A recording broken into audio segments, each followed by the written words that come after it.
आज फिर मैंने बहादुरी दिखाई और किचन में एंट्री मारी। किचन ने मुझे ऐसे घूरा जैसे कह रहा हो, खैर तो है, फिर तबाही मचाने आई हो। मैंने दिल में कहा आज मैं पुरसुकून शेफ बनूंगी, लेकिन जैसे ही मैंने चूल्हा जलाया बर्तनों ने तालियां बजानी शुरू कर दी। गलत किस्म की कढ़ाई बोली, जल्दी करो भाई, मुझे गर्म होना है, मसाले चीखे, हमें मत भूलो, हम भी चमकना है। और चम्मच ने तो ऐसे देखा जैसे मैंने उसका ऑडिशन खराब कर दिया हो। मैं हल्की हंसी के साथ पकाती रही, कभी नमक ज्यादा, कभी मिर्च कम, और साथ साथ खुद से बातें भी करती रही। सबसे पहले मैंने सोचा आराम से पकाऊंगी, कोई जल्दी नहीं, लेकिन फिर कबाब हांडी ने मुझे आवाज़ दी, भाई जल्दी करो, मैं स्टार डिश हूँ। मैंने मुस्कुराते हुए मसाले डाले, कभी मिर्च कम, कभी ज़्यादा, और दिल ही दिल में मैंने कहा बस आज मेरी इज्जत बच जाए, क्योंकि अगर ज़रा सी भी ऊंच नीच हुई तो मामला जो है वो मेरे हाथ से निकल जाएगा। लेकिन कबाब हांडी को कुछ ऐसी जल्दी थी कि वो चीखे जा रही थी, काबू में नहीं आ रही थी।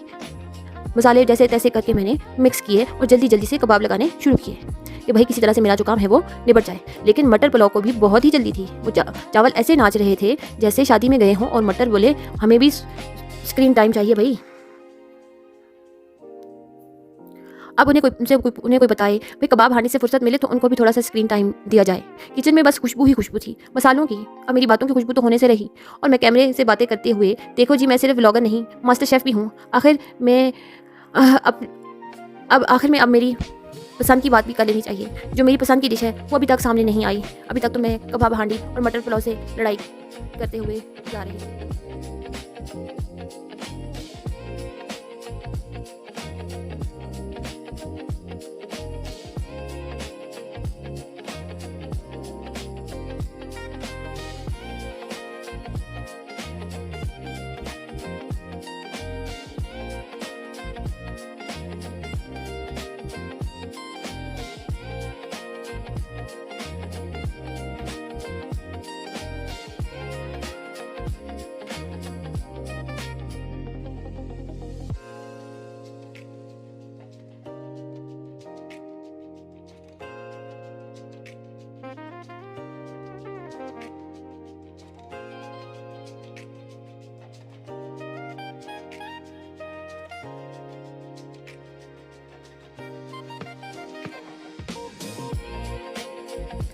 और यूं मटर पुलाव और कबाब हांडी कुछ कुछ अपने मराहिल को तय करते हुए अब इख्तितामी मराहिल के करीब पहुंच गई थी। और आखिर में जो मेरी पसंदीदा जो चीज़ थी उसकी बारी आ ही गई, और वो था केक डिज़र्ट। मैंने ऐसे सजाया जैसे दिल के टुकड़े जोड़ दिए हों, फ्रॉस्टिंग लगाई, थोड़ी मुस्कुराहट छिड़की, और दिल में कहा अगर ये ख़राब हुआ तो कैमरा बंद।